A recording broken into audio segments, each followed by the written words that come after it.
Imbibitor Lunae has been out for a couple days now in Honkai Star Rail, and today I'm going to go over his best team options. So, Imbibitor Lunae, he's all about damage, and the biggest part about him that I think you really need to keep in mind when you're building your team around him is your skill point consumption, because if you want to do the most damage with him, you're going to need to use a lot of skill points with him. And that being said, if you want to make sure you have those skill points for him, your characters that are going to be supporting him, healing him, and all that, they shouldn't be using as many skill points if you want the maximum kind of output for him.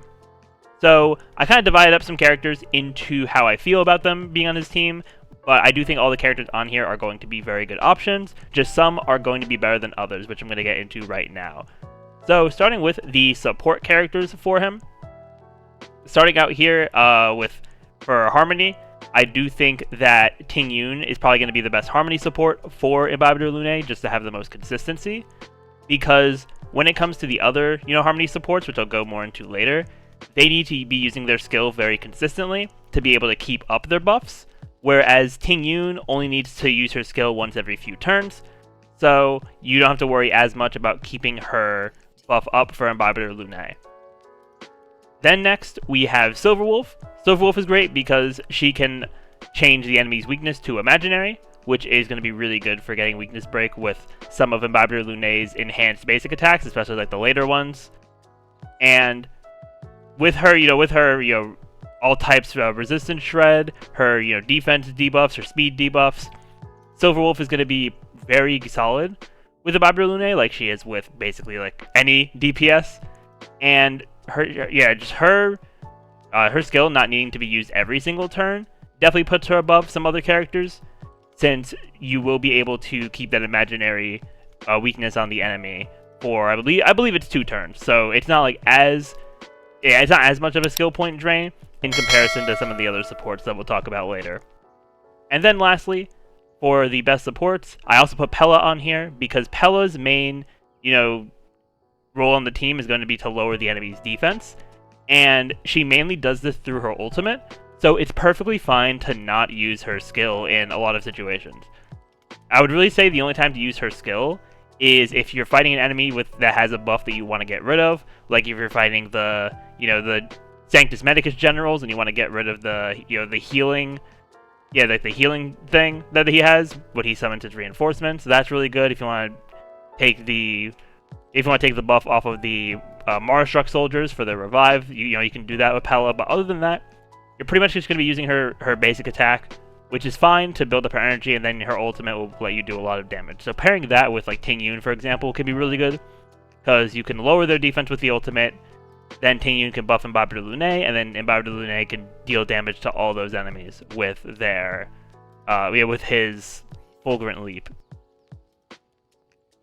At least I think it's called Fulgurant Leap. I haven't fully memorized those names yet. But anyways, going on to healers, I do think that Luocha is going to be a way better healer option than any of the other healers, just because Luocha will barely use his skill. And so that's going to save skill points for Imbibitor Lunae, so he can put out more damage more consistently.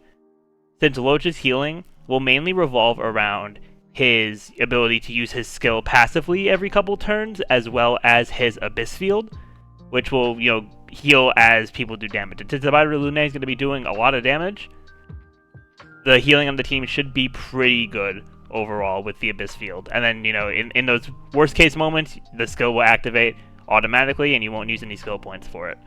So I do think Luocha's going to be way better than the other 2 healers when it comes to this, because it's just limiting the amount of skill points that you use.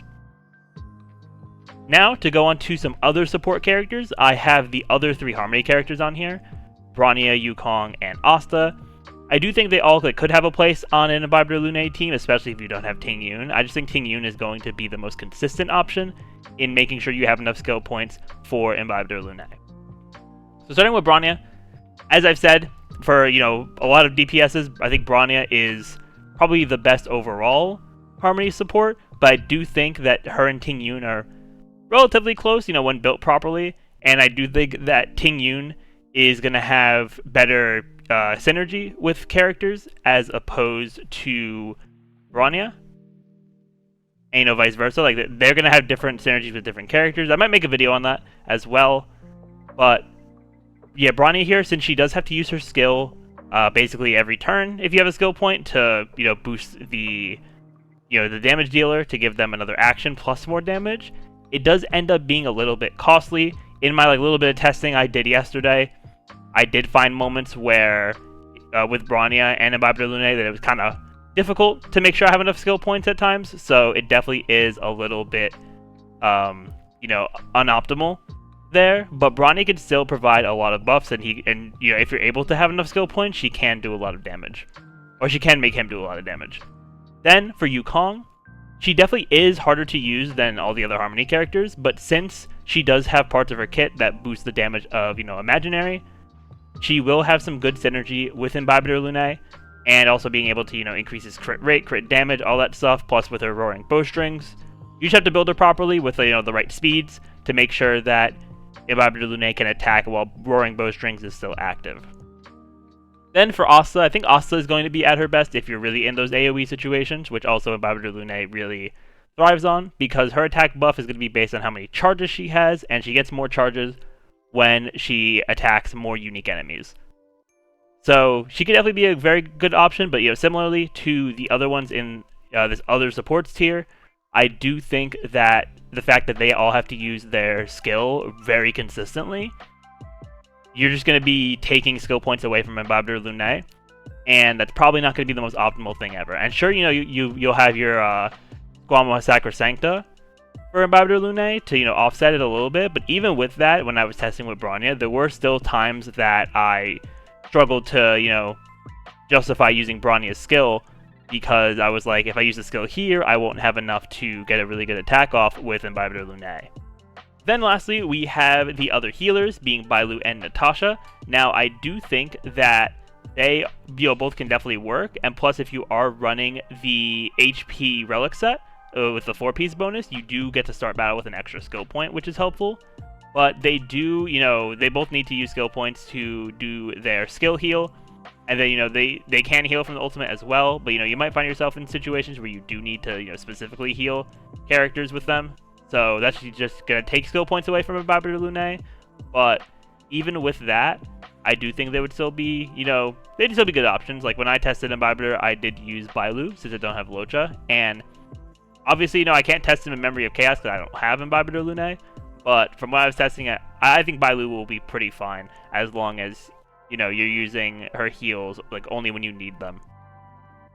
But yeah, that's what I think of the best teams for Imbibitor Lunae. So I think if you're going for consistency, or you want to have the most consistent team, your team would probably end up being something along the lines of Imbibitor Lunae, Tingyun, Silver Wolf, or Pela can be in the third slot, and then Luocha. But yeah, let me know what you all think about Imbibitor Lunae in the comments down below. But with that, thank you all for watching. If you enjoyed, definitely be sure to leave a like, comment, subscribe to the channel, and ring that notification bell. But with that, I will see you all next time.